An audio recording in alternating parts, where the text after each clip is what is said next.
Bueno, y ahora, con mucho gusto, por cierto, por supuesto, como siempre, lo vamos a recibir a un querido amigo, pero por supuesto, ustedes lo recontra conocen, un hombre público en Salta, repúblico, hombre de la justicia fundamentalmente, pero también un historiador, un hombre de la cultura, y también de todo lo que tiene que ver con la política. Estoy hablando del doctor Abel Cornejo. Abel, ¿cómo te va? ¿Cómo estás?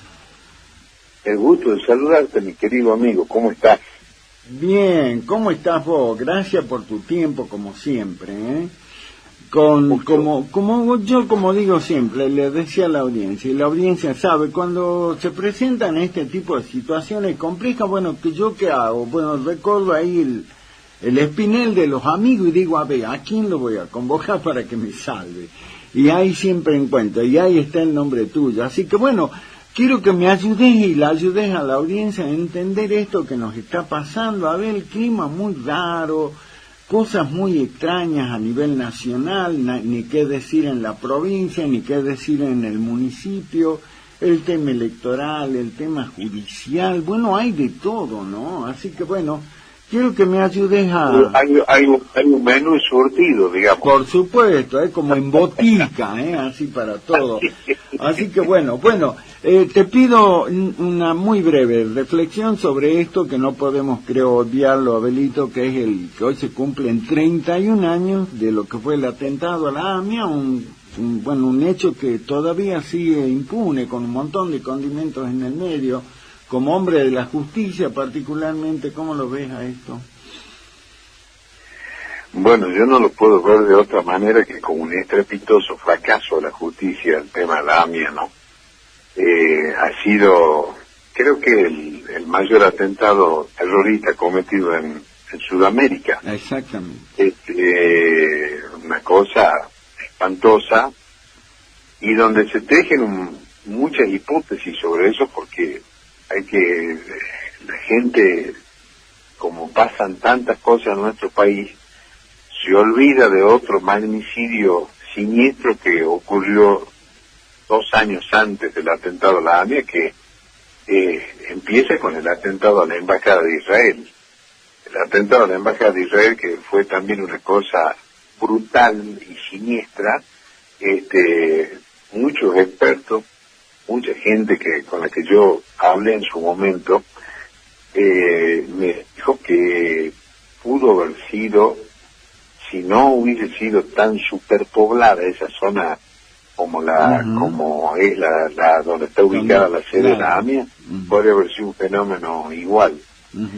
Vos sabés, Daniel, hablando de la Embajada de Israel, te voy a contar una anécdota que es la primera vez que la cuento en el aire a raíz de eso. Cuando fue el atentado de la Embajada de Israel, había, en esa época, por la televisión, yo era defensor oficial del Juzgado Federal, me acuerdo, y hay un programa que conducían Andrés Percivale y Graciela Alfano. Mira la antigüedad, ¿no? Era una especie de magazine al mediodía. Sí, lo recuerdo. Sí.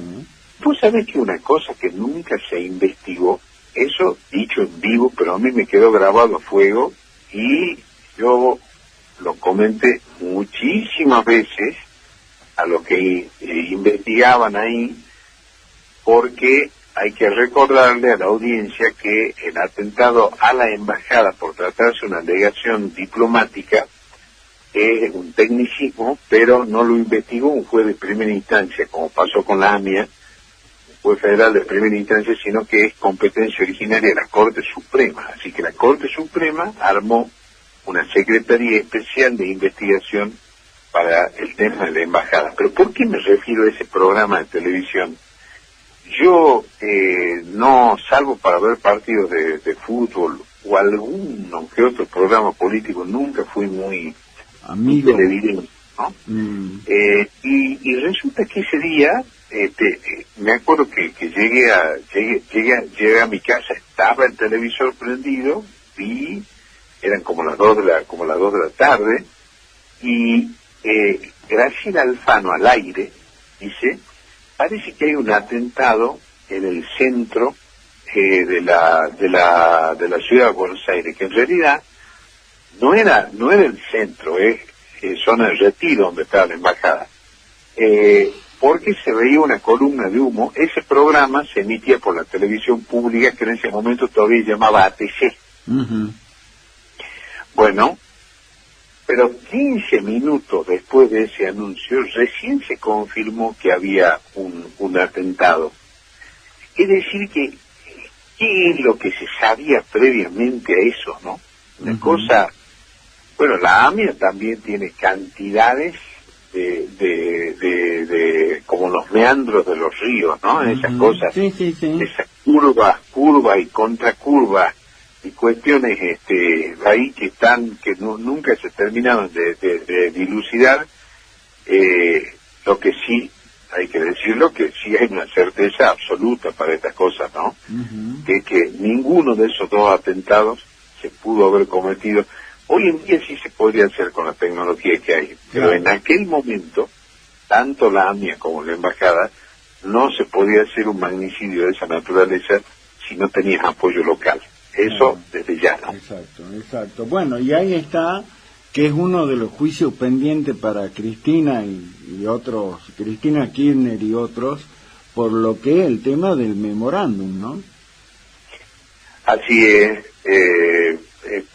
Hay algunos que insisten con el tema de toda la confusión que sigue reinando en torno a la investigación de la AMIA. Hay que acordarse que se cambió el giro de la información, porque primero estaba la famosa pista siria, después se dejó la pista siria, se pasó por el tema Irán, y bueno, pero evidentemente y en el medio de todo esto, el crimen del fiscal misma, que era el fiscal de la unidad especializada para la investigación de la AMIA, ¿no? Exacto. Y como si ya no fuera complicado el origen de esto, aparece en el medio lo que fue este magnicidio terrible, ¿no? El asesinato del fiscal Nisman. Bueno, para cerrar esto, ¿existirán chances que alguna vez se pueda llegar a conocer, que aparezca la palabra justicia con mayúscula, Abelito? Bueno, hay dentro del Talmud, que es uno de los libros sagrados de los judíos, está esa frase famosa, ¿no?, que la hizo suya el grupo más radicalizado de investigación, el pedido de investigación, que justicia perseguirás, ¿no? Justicia perseguirás es la frase. Ojalá algún día se pueda saber eso, porque fue una cosa realmente puntuosa. Qué bárbaro. Perdón, un pequeño paréntesis. Qué increíble, ¿no? Yo me pongo en esta situación. Estamos hablando con Abel Cornejo, un hombre, como digo, que vos decís Abel Cornejo, decís justicia, y que alguien como vos, con toda tu trayectoria, con todo el labor que has hecho en la cuenta, decís, vamos al terreno de lo deseable, ¿no? Como un proyecto de declaración. Ojalá, decir, qué terrible. No te olvides, Danielito, de otra cosa, ¿no? Se hizo el juicio de la AMIA y se lo anuló al juicio de la AMIA. Se gastaron millones de dólares en ese juicio. Acondicionamiento del tristemente célebre Comodoro Pi para ese juicio. Fueron a declarar no sé cuántos testigos, previa nulidad también de la parte de la instrucción, porque te acordás que eso empezó a instruir el juez Galeano. Pues apareció ese personaje que era Tejeldín en un programa de Jorge Lanata. Aparece que Tejeldín había recibido plata de los servicios para decir lo que dijo. Bueno, unos que vinculaban con personal de la policía bonaerense, que en ese momento viene el rótulo de la maldita policía. Tantas cosas que han sucedido respecto de eso. Ahora, yo, de los 3 libros que he leído sobre el atentado de la AMIA, hay sí mucho reproche, pero no, es que eso es lo más raro que tiene, o sea, hasta dónde se llegaría en una investigación diáfana sobre eso, una investigación transparente, porque de todos los libros que yo, estos 3 que te digo que leí sobre la ANIA, que no tienen nada que ver los autores entre sí, investigaciones diferentes y todo, son libros de denuncia, libros de crítica, pero no aparece concretamente ahí un hilo conductor que te lleve al esclarecimiento del magnicidio, lo cual es una cosa realmente preocupante. Exactamente. Bueno, veremos. Abel, bueno, vamos un poco a lo que nos pasa en estos días, ¿no? Que no es menor. Bueno, el tema de lo que es particularmente el cierre de listas para la elección de la provincia de Buenos Aires. Voy a decir, bueno, pero estamos en Salta, sí es verdad, pero sabemos que siempre lo que pasa en la provincia de Buenos Aires, en cada elección, de alguna manera, bueno, vos ya te vas imaginando el mapa político que viene. El kirchnerismo por un lado, que van a tratar de ver si es que siguen juntos, y por el otro lado la Libertad Avanza. ¿Cómo cree que puede terminar incidiendo a nivel nacional esta elección y este armado de listas que viene ahora, Abel? Eso es como una previa a octubre, como antes era la PASO, ¿no? En esa elección vamos a ver una fotografía. Si bien yo veo cierta volatilidad en el panorama político, también va a depender mucho cómo siga la marcha de la economía.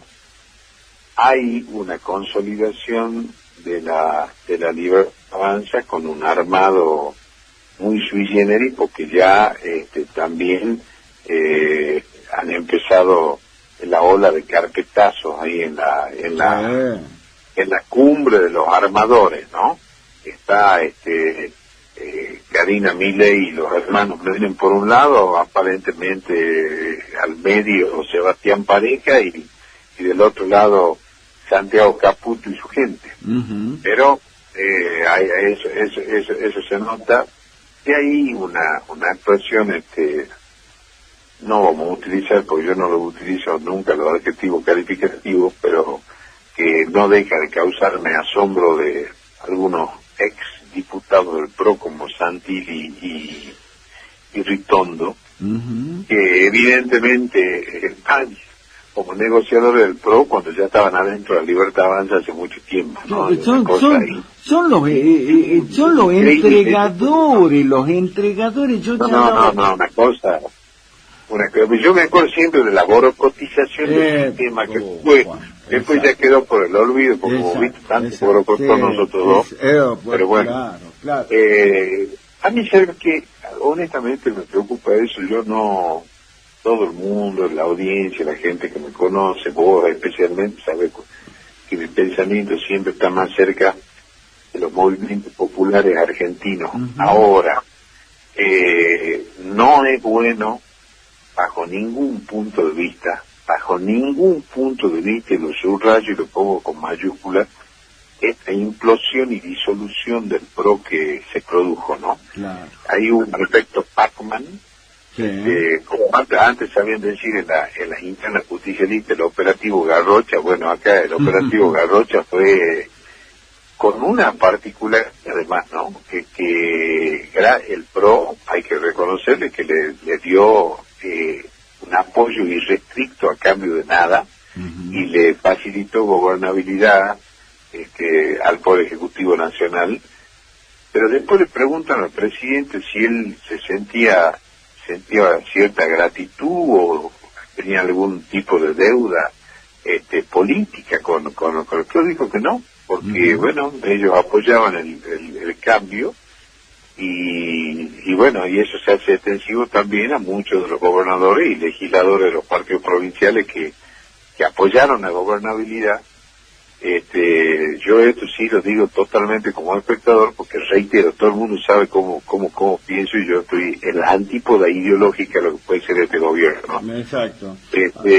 Yo te digo dos palabras, te digo jubilado y discapacitado. Ya saben en qué lugar de la vereda estoy parado yo. Entonces, entre otras, o te digo Vialidad Nacional, Aerolíneas Argentinas, YPF, bueno, y todas esas cosas, ¿no? Exactamente. Porque falta sentido común, Daniel. A ver, si hay corrupción o el Estado es ineficiente, castigar a los culpables y hacerlo eficiente al Estado, pero no lo liquides al Estado. Son dos cosas distintas esas, ¿no? Entonces, porque vamos, y ahora, con este asunto que hace rato me estabas preguntando sobre el tema de la AMIA, ahora que está de moda la serie de la vida del presidente Menem, donde es muy fuerte la parte que sale sobre el tema del atentado, ¿no? Ahí, claro. Sobre todo un diálogo que es textual, que aparece, que Menem lo habla el presidente de Israel, que era Herzog, para darle sus condolencias, le dice, este es un atentado al pueblo de Israel, y el presidente de Israel le dice, usted está equivocado, está contra el pueblo argentino. Le dice en aquel momento, ¿no? Bueno, pero también junto con eso aparece el tema de los 90, las privatizaciones del 90, y muchos errores que se cometieron después, porque no vamos a tener la simpleza de decir que esto es solamente culpa de las políticas neoliberales, porque hay una crisis dirigencial afligente, ¿no? Y junto con eso, de lo que se ve en el armado de la provincia de Buenos Aires, yo sigo insistiendo que la alternativa política que hay y que tiene que haber de una república democrática, hoy más que nunca, insisto con eso tiene que haber un armado del lado de los gobernadores. Esa es la alternativa al gobierno nacional. Los gobernadores, ¿por qué? No lo digo por quedar bien con los gobernadores. No. Porque los gobernadores están sintiendo en el cuero propio, es como la madura del caballo. Entonces te decían, claro. también hemos visto este año lo que es desfilar en un pobre caballo que vomita sangre, esa locura que pasan. Bueno, esto es lo mismo que te decía, no vayas a ensillar sobre la matadura del caballo. ¿Por qué? Porque el caballo le duele y está lastimado. Bueno, esto es lo mismo que está pasando con los gobernadores. Las provincias, las economías regionales están lastimadas, está lastimada la producción nacional. Sin producción nacional no hay país. Hay que entenderlo eso. Y después esta expectativa que yo, desde que tengo uso de razón, es que ya van a venir los capitales, las inversiones, que le exige una antiguaya con mi ingeniero Álvaro Alzogaray. El capital somos nosotros, Daniel, es la producción nacional. Hay que apoyar no habría ni que discutirlo esto, porque la producción nacional es la que da fuente de trabajo, es que paga impuestos, es la que sostiene el esquema productivo del país.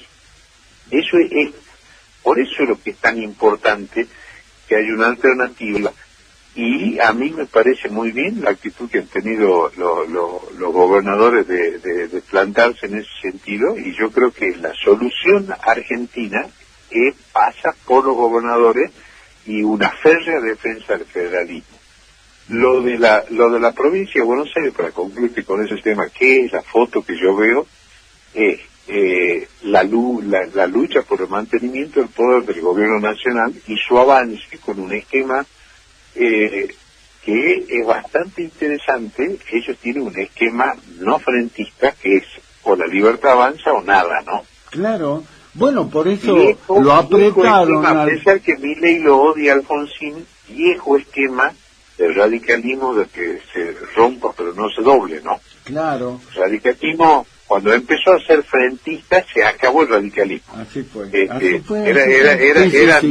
Eran viejos principios que había. Bueno, la libertad avanza tiene ese principio no frentista. Frente a eso, ahí me parece que se armó una suerte de operativo rejunte o salvémonos todo, sin caras nuevas, pero lo que es más preocupante es ¿qué es lo que vos le estás proponiendo a las políticas del gobierno nacional en esta suerte de interna anticipada que hay en la provincia de Buenos Aires en septiembre? Nada.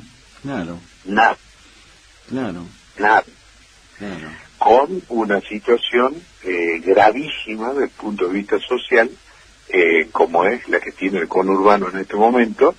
Entonces, que obviamente también genera inseguridad, aumenta la inseguridad, aumenta el tema de la droga y todas las cosas que ya sabemos, pero lo que es muy preocupante es que estamos discutiendo, acá hay intercambio de insultos, intercambio de agravios, Es cierto también que esa es la forma de hacer política que tiene el oficialismo, la descalificación, el agravio permanente, pero sí debo decir que aunque yo no coincida, el oficialismo sí sabe qué quiere y sabe hacia dónde va.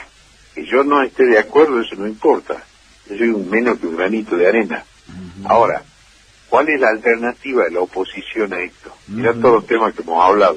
Cuidado, discapacitado, rutas nacionales con vialidad nacional, paralización de la obra pública, la producción, mi obsesión, la producción nacional, cantidad de empresas que están cerrando y gente que se va quedando sin trabajo, que no es solamente el drama de quedarse sin trabajo, sino la expectativa por la falta de trabajo o de oferta de trabajo.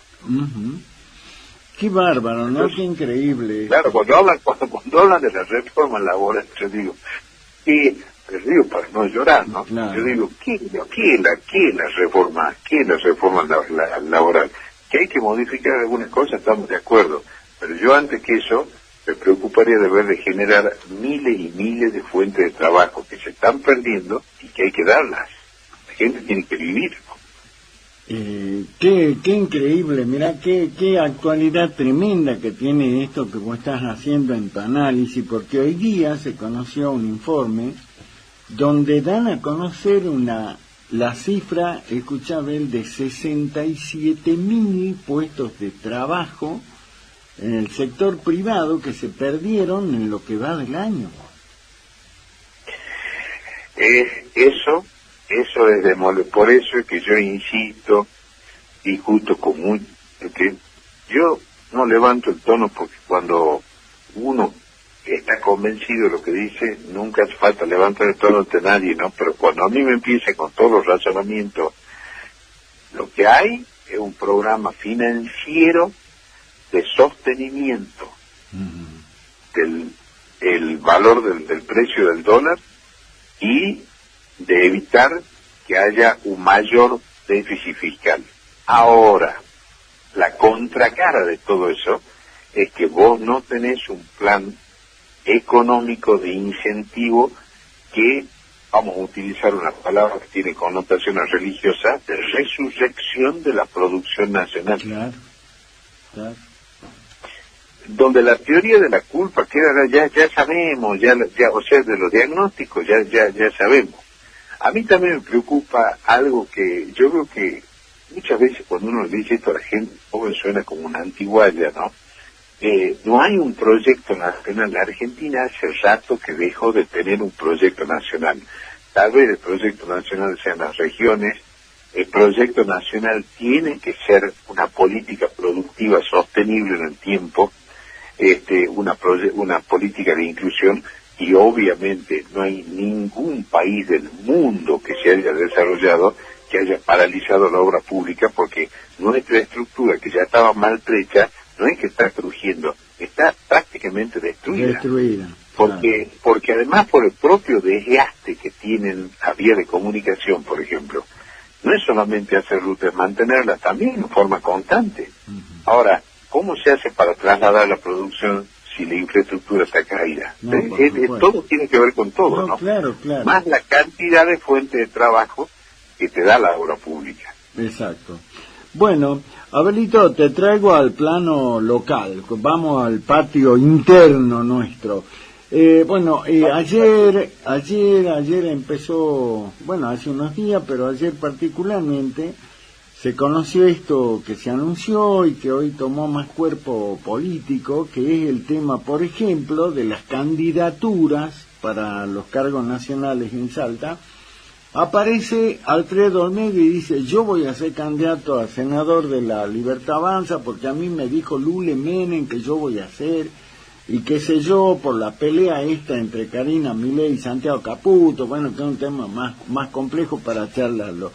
Bueno, dice Urtubey, yo voy a salir, dice Olmedo, yo voy a salir, y también salió Urtubey ayer diciendo, a mí las bases, prácticamente dice eso, las bases me piden que yo sea el candidato de un gran frente anti-Milei, pero le comentaba a la audiencia antes de charlar con vos, hoy día averiguaba cómo viene la mano y hay un montón de nombres que figuran en lo que anuncia Urtubey, que lo acompañan, lo apoyan su candidatura, que me llamaron hoy y me dijeron, che, negro, antes que salga al aire, comenta que nosotros no estamos apoyando su candidatura y vamos a armar otra lista con el kirchnerismo puro, los paladares negros, y vamos a acompañar seguramente la candidatura de los Soliavi. ¿Cómo estás viendo este escenario particularmente acá en la provincia de él? Mira, lo primero que te voy a decir, más allá de estas observaciones que vos me estás haciendo, es que a mí me preocupa muchísimo cosas que es cómo va a saber la gente de qué manera votar en octubre. No olvidemos que se cambió la forma de votar y por primera vez sigue el voto papel, pero ya no es el voto que hemos conocido desde la sanción de la ley Sáenz Peña hasta la fecha, sino que ahora es boleto única papel, donde yo pensé que iba a haber una agresiva campaña publicitaria de instrucción cívica para que la gente sepa cómo votar. No nos olvidemos que está votando poca gente, Daniel. No, obvio, claro. Bueno, claro. He visto que hay, hablando de los gobernadores, hay varios que están preocupados en eso, que este es un fenómeno nacional. Entonces estamos hablando que en las últimas, por lo menos en las últimas dos elecciones, han habido lugares donde votó el 51%, el 52%. La Argentina tuvo un promedio, no es un país que salga masivamente a votar, pero durante mucho tiempo el promedio estaba entre el 68 y el 70%. Uh-huh. Si estamos bajando 10 puntos a eso, bueno, medio país no está votando. Una de las formas de, por lo menos, tratar de intentar atraer a los votantes es decirles cómo se votan, porque ante la falta de sanciones, porque hay sanciones formales, también en algún momento, esto yo sé que va a generar ruido, pero en algún momento en el país se va a tener que volver a plantear el tema de la obligatoriedad del voto, porque hay que sincerar eso. Pues si el voto es obligatorio, no puede ser que la mitad del país no vote, claro. No haya ningún tipo de sanción al respecto, ¿no? Uh-huh. O es obligatorio o no es obligatorio el voto. Bueno, por eso es un tema. La falta de publicidad de las boletas únicas es otra. Y lo que es sí muy preocupante en Salta es el tema que empiezan a repetirse nombres y figuras. Esto yo no digo que esté bien y esté mal. No, es una realidad. No hay recambio dirigencial en Salta. Sí. Un tema. Uh-huh. Y la otra cuestión es que hasta ahora, cosa que me llama muchísimo la atención también, que habla de los nombres, vos mencionaste algunos, hay más nombres que esos. Sí, hay otros. Dando vuelta, bueno, pero hablan únicamente de los candidatos senadores nacionales, cuando en realidad la madre de todas las batallas en los 2 próximos años, donde se va a librar, va a ser en la Cámara de Diputados, ¿no? No, claro, donde es probable que el oficialismo tenga un avance. Yo no creo que la medida que ellos piensen, pero pongamos, que ellos pasen a tener 70 u 80 diputados, para tener mayoría propia necesita 129. Uh-huh. Porque está lejísimo todavía. Claro, ¿no? Claro, falta mucho. Entonces la Cámara de Diputados, ¿y quiénes van a ser los candidatos a diputados nacionales por Salta? ¿Qué temí? Se me ha hecho gas paralizante en el sentido, ¿no? Nada se sabe. Me las deja picando, Abel. Bueno, te tengo que hacer una pregunta. Tan importante una cámara como la otra. No, por supuesto. No olvidemos que los senadores representan a la provincia, exacto. Y los diputados el pueblo de la nación argentina. Pero ya hemos visto en esta forma tan particular que hubo de gobernar en estos años, la Cámara de Diputados ha tenido un rol. Siempre me acuerdo que al día siguiente que asumió Milei la presidencia, yo escribí un artículo que se llamó La Hora del Congreso. Uh-huh. Fue la Hora del Congreso. Sí. Eso se han tiene que ser dentro de una república, ¿no? Más allá de todos los insultos, de que lo digan ratas, Sí. de generar a los fiscales, a los gobernadores, todas esas monstruosidades que se dicen, pero es clave la Cámara de Diputados, ¿no? No, Clave. por supuesto. Bueno, fíjate que el veto de Milei ahora apunta a la Cámara de Diputados, no de senadores, a ver si lo puede, Sí, claro. si lo puede apuntalar al veto. Después se dicen cosas que no son también es un tecnicismo, pero bueno, pero hay que decirlo para que a la gente que le interese se informe en este sentido. El otro día, cuando fue después de la reunión, que insisto, reivindico y ojalá sigan con esa postura los gobernadores, porque, ojo, ¿no? Los gobernadores se reunieron, se plantaron, pero Sí. no dijeron declaramos enemigos del presidente. Hicieron valer sus derechos y dijeron estamos abiertos al diálogo. Sí. Pero dijeron hasta acá llegamos, ¿no? Ujú. O sea, dentro de lo que es el sistema republicano, con la firmeza que requiere la responsabilidad de conducir cada una de las provincias argentinas. Ujú. Lo que pasa, a los 2 días de eso sale Sturzenegger, que es una de las cosas que reclaman los gobernadores. Los adelantos del Tesoro Nacional, los famosos ATN. Sí. El porcentual de ATN se tiene en cuenta de acuerdo a la coparticipación federal. Pero Sturzenegger sale a decir, eso no es que no lo sabe, porque le sobra formación académica. Yo no pienso como él en nada, pero convengamos que es una persona que es muy formada y muy inteligente, No, claro. y empezamos a hacer ya trampa al truco. Entonces, ¿qué sale diciendo? En realidad, lo que los gobernadores dijeron en esa reunión donde estuvieron todos, es que se va a discutir la coparticipación en el Congreso. Cuando la Constitución Nacional dice expresamente que una de las 2 leyes que la Constitución ordena, la letra de la Constitución ordena, y desde hace más de 31 años llevamos de atraso de que se reformó la Constitución Nacional, es que se dicte la ley de coparticipación federal.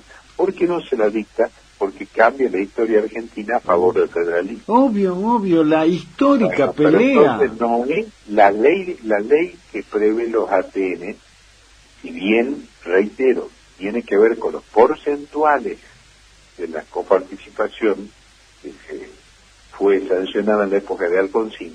Sí. Esa ley de coparticipación federal es, te diría, prima hermana de la ley de ATN.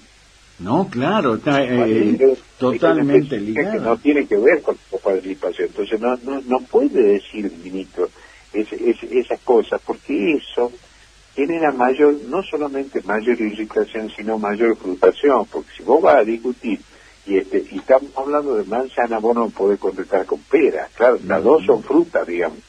No, pero claro. pero una cosa es la coparticipación, otra es el tema de ATN, ¿no? Exactamente. Son 2 cosas distintas. Sí.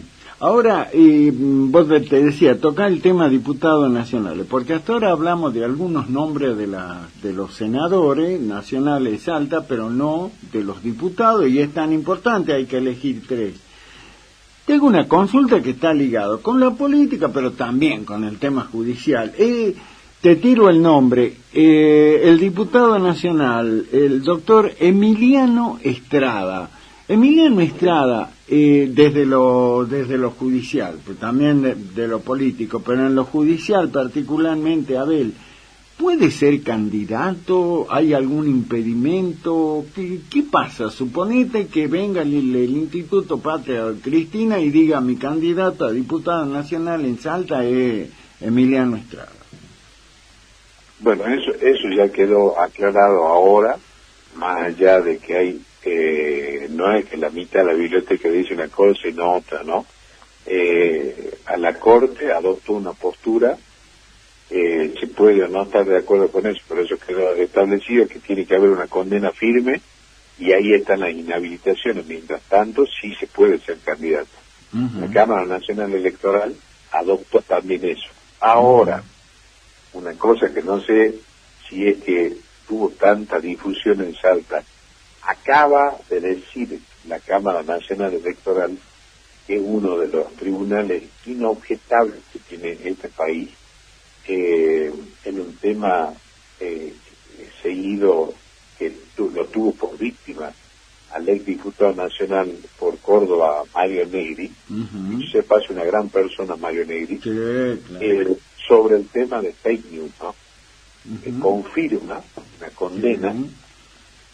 Hay que acordarse que el Código Nacional Electoral prevé delitos electorales también. Bueno, ahí la Cámara Nacional Electoral confirmó un procesamiento por fake news, que es una novedad jurisprudencial importantísima esa, ¿no? Seguramente dentro de las investigaciones que están llevando a cabo se tendrá en cuenta, pero por eso cuando se habla de, ahí volvemos por el tema de los eslóganes, y lo hemos hablado también en otro programa contigo, el tema de ficha limpia. Acá había que definir quiénes pueden o no, por ley, establecer eso, quiénes pueden o no ser candidatos.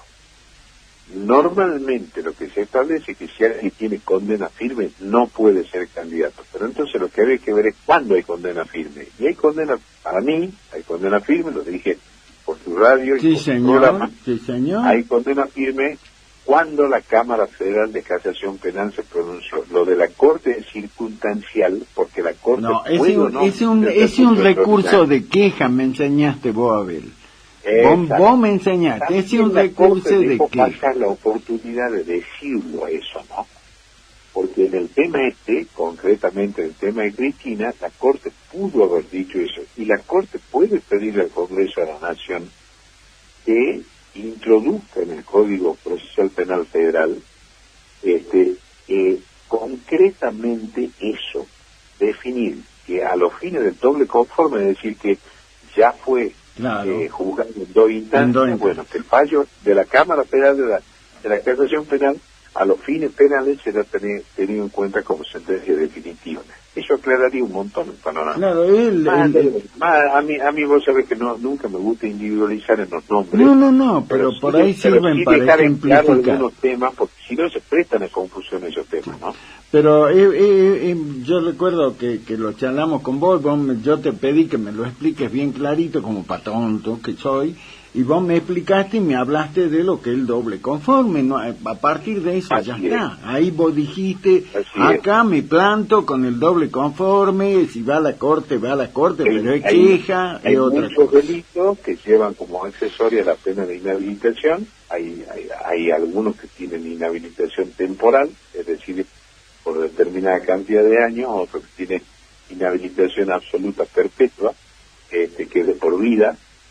No se puede acceder a una candidatura para ocupar un cargo, es decir, no a la candidatura, sino que la razón de la prohibición no está en la candidatura en sí, sino que no puede ocupar cargos públicos.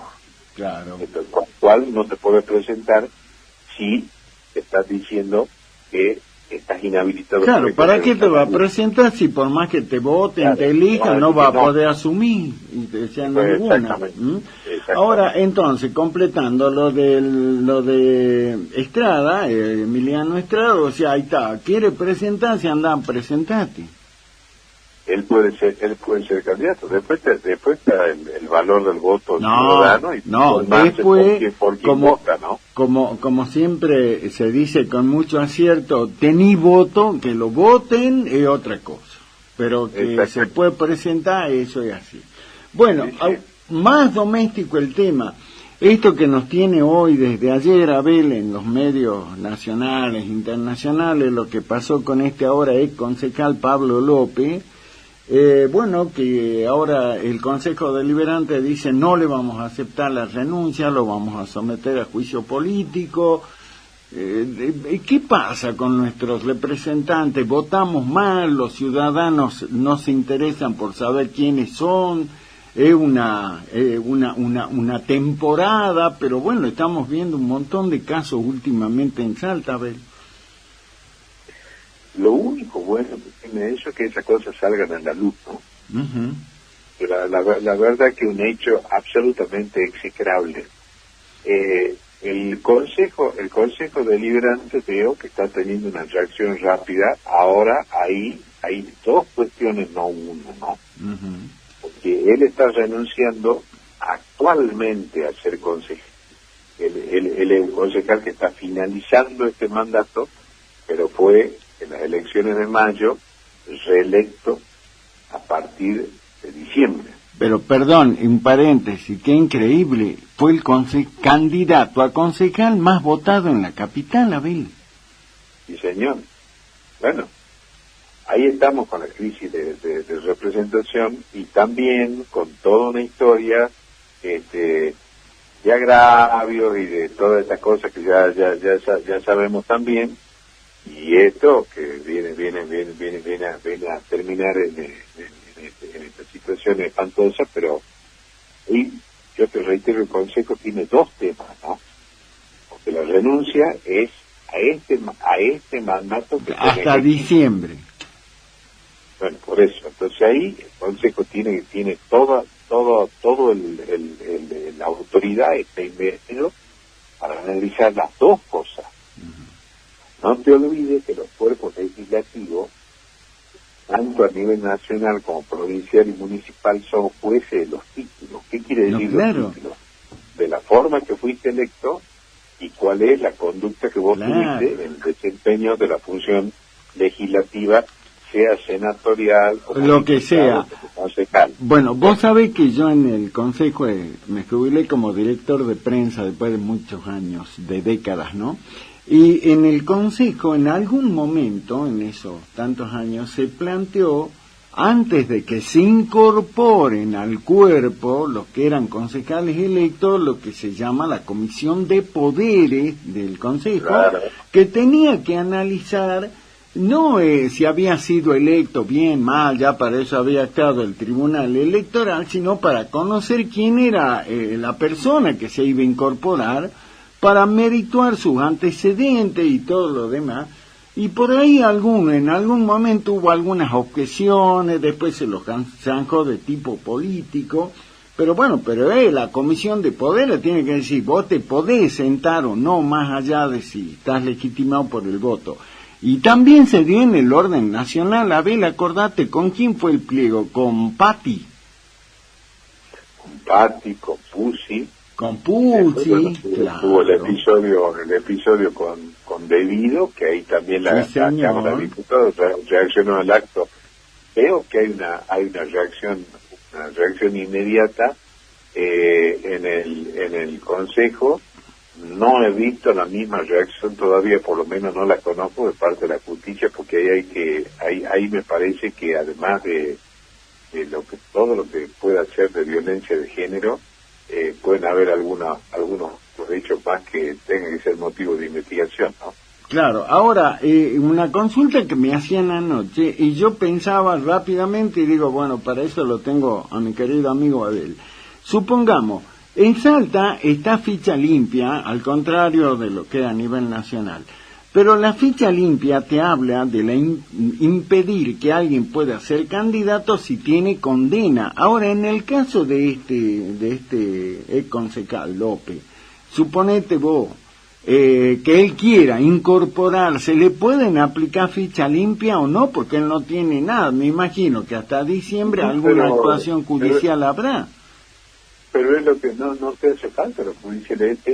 Ahí es lo que yo te digo que los cuerpos legislativos, como se dice, son jueces de sus títulos. La Comisión de Poderes, que yo le llamo. Reglamentariamente consideran que hay una situación de indignidad o de falta de ética, correcto, que puede afectar al ejercicio de la función.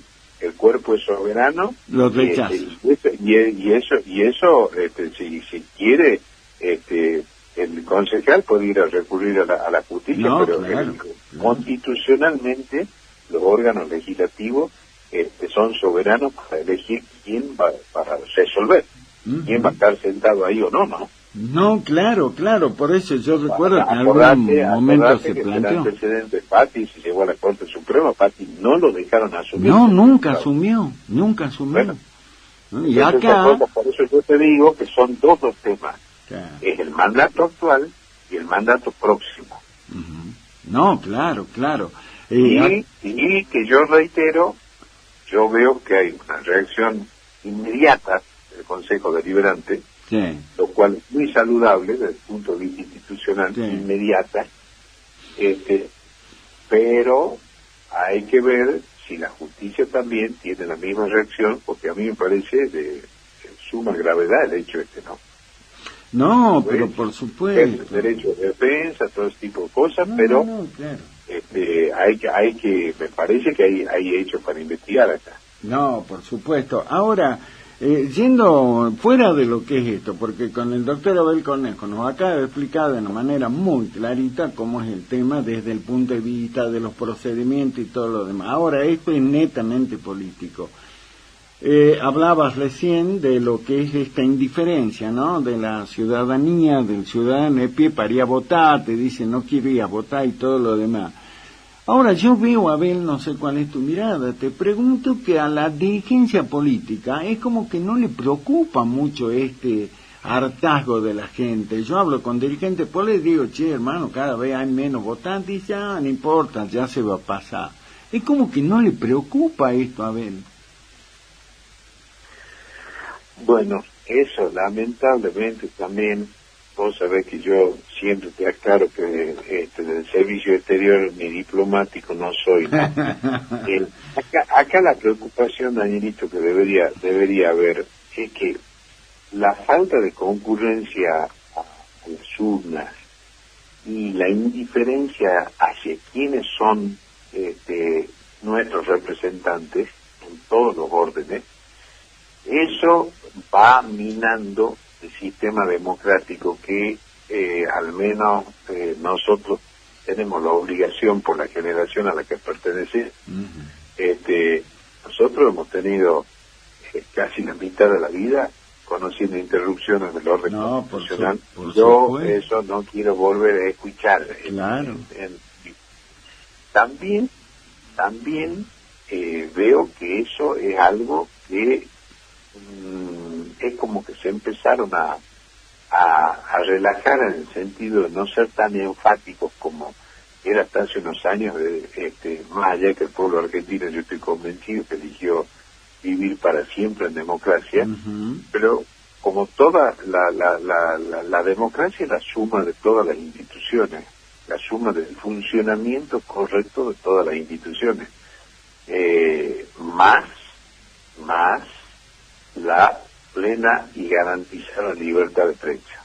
Son las bases sobre las cuales se asienta la República. Ahora, tenemos que empezarnos a preocupar un poquito de esta cosa que está pasando, porque bueno, hace rato estamos hablando de un tema, vemos que hay falta de renovación dirigencial por un lado, indiferencia electoral por otro,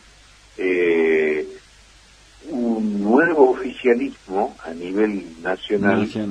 Donde el presidente dice, yo siempre llevo las cosas, razonamiento límites del absurdo, porque soy hijo, nieto y bisnieto de ingeniero, entonces con el cálculo infinitesimal, este tipo de razonamiento, ¿no? El presidente dice, no importa de dónde vengan, se adhiere a la idea de la libertad. Sí, señor. Yo siempre me pregunto, por ejemplo, un trotskista va a afiliarse a la Libertad Avanza, no importa de dónde viene, porque bueno, hay o sea, el derrumbar determinados vallas éticas son también cuestiones que empiezan a socavar al sistema democrático. Por eso también, cuando los cuerpos legislativos actúan bien, como yo veo que lo está haciendo el Consejo Deliberante, falta en este momento, veo que hay una rápida reacción del Consejo Deliberante, hay que señalarlo también. No todo está mal. Entonces, cuando las cosas actúan de acuerdo a lo previsible, siguen un curso lógico y siguen sobre todo la letra de lo que dice la Constitución o la Carta Orgánica Municipal, bueno, también es un momento extraordinario para discutir, porque una cosa que no tiene ninguna repercusión es que se está reformando la Carta Orgánica Municipal. No nos olvidemos de eso también. No, claro, ahí está justamente, ¿no? Ese tema. Entonces, si estás reformando la Carta Orgánica Municipal del principal municipio de la provincia, esto no dicho desde el punto de vista de la vanidad capitalina, Argentina, sino por la cantidad de números de habitantes, porque Salta, si no es la primera, la segunda ciudad argentina que más creció en los últimos 15 años. Imponente el crecimiento urbano de la ciudad de Salta. Salta hoy a nivel nacional es una ciudad alejada, es ya la ciudad chica, la pequeña aldea. Salta es una ciudad importante. Por lo cual, eso mismo también amerita una mucho mayor responsabilidad institucional sobre qué se va a decir. Pero, por ejemplo, en medio de la convención municipal estalla este problema. No es un tema menor para discutir, ¿no? No. Bueno, recordemos, yo estuve por mi parte, digamos, con mi tarea como periodista, como director de prensa del Consejo en ese momento, lo que fue cuando se creó la Carta Municipal de la ciudad en el año 88, ¿no? Pero mira vos, desde ese momento, Abel, nunca más no se le hizo ninguna reforma, actualización, nada, recién ahora se lo va a tocar. Bueno, son las cosas que hay que tener en cuenta. Exacto. Ahora, hablando de eso y con eso cierro, la mayoría de los que fueron electos convencionales municipales que van a tener a su cargo ese tema son de la Libertad Avanza, ¿no? Ajá. Ahora, ¿crees que esta nueva, porque prácticamente hay algunos puntos que se dijeron esto, lo reformemos, bueno, pero la convención puede hacer lo que quiera, y así lo decide por mayoría. Ahora, Abel, ¿puede ser que se haga una carta municipal, una constitución del municipio a imagen y semejanza al modelo anarco-libertario de Milei? Ahí depende la responsabilidad, por eso yo hablo siempre de la responsabilidad de los mandatos. Ahí está la importancia que tiene ser convencional constituyente municipal. Claro. No sé cuál es el trabajo que está haciendo la convención constituyente en este momento, pero no se la oye. No, nada. No se sabe qué están proponiendo, no nada, digamos, ¿no? Entonces, no sé, a lo mejor están haciendo un trabajo silencioso, pero no. Sí. Al menos ahora, no es de conocimiento. Sí. No es de conocimiento público. Lo que preocupa es que más de una vez, y eso lo charlaba con algunos amigos en común, Abel, me decían, bueno, las candidaturas a convencionales municipales actuaron como premio consuelo, ¿no?, en esta elección provincial, porque dice, no pudo ser candidato a concejal, le dijimos, bueno, anda como convencional, y a lo mejor el que va no tiene ni la menor idea de qué se trata, porque hay gente que recién se enteró después del año 88 hasta acá que Salta tiene una carta municipal. Bastante como que no le dieron demasiada bolilla al tema y bueno, y ahora estamos ahí, ¿no?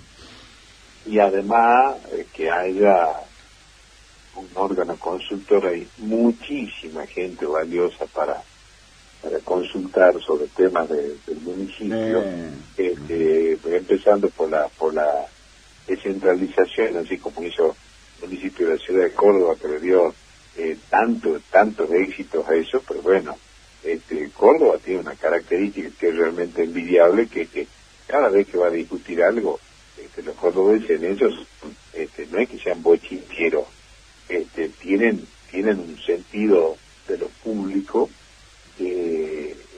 todo el mundo se entera de qué es lo que están tratando. Entonces, no, claro. Una convención municipal es un tema próximos años clave para una ciudad donde hay hasta algunos aspectos caóticos que solucionar de distinta índole, ¿no? No, entonces, por supuesto. Es como la carta de navegación que vos tenés, la carta. No, es tu GPS. Como ahora usamos un término moderno, es un GPS, dice la ciudad, la administración de la ciudad tiene que transitar por acá. Exactamente. Bueno, mi querido Abel, como siempre, un gustazo, mirá todos los temas que hemos tocado y nos quedan un montón, así que Vos sabés que para mí siempre un placer, pero como digo siempre, ¿no? El tema es que le interese a la audiencia. No sé si remodego conforme a la audiencia. No, pero por supuesto que sí, por eso es que te convoco siempre, porque le gusta la audiencia, que este es un programa político, la audiencia está más enfocada en eso, y una lectura tan valiosa como la tuya siempre es bien recibida. Así que la idea será que lo sigamos haciendo, mi querido. Con todo gusto. Un fuerte abrazo, Abelito. Gracias, doctor. Un abrazo grande, muchísimas gracias por llamar. Un lujo realmente, ¿eh?